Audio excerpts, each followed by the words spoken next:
Two long parallel copper wires carrying current of 5 ampere each is in opposite direction. If the wires are separated by the distance of 0.5 meter, then the force between the two wires will be.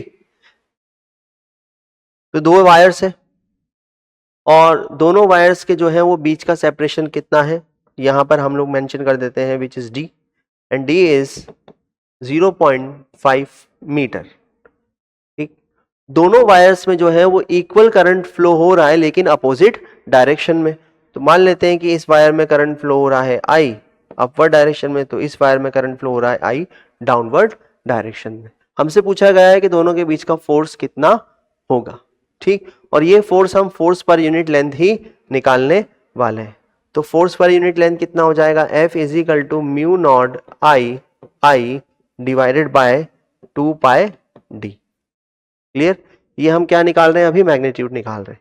तो ये हो जाएगा F is equal to 4 pi into 10⁻⁻7 into I means यहाँ पर 5 ampere है, 5 ampere है, तो ये हो जाएगा 5 into 5 divided by 2 pi d. d is distance between the wire which is 0.5 metre. तो ये हो जाएगा इंटू 0.5 मीटर. ये है फोर्स पर यूनिट लेंथ.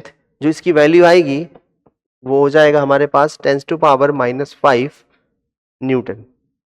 अब ये फोर्स अट्रैक्टिव होगा या रिपल्सिव होगा, हम जानते हैं कि करंट जो है वो दोनों वायर्स में अपोजिट डायरेक्शन में है, इसलिए ये फोर्स क्या होगा, रिपल्सिव नेचर का होगा. ये फोर्स क्या होगा, रिपल्सिव नेचर का होगा.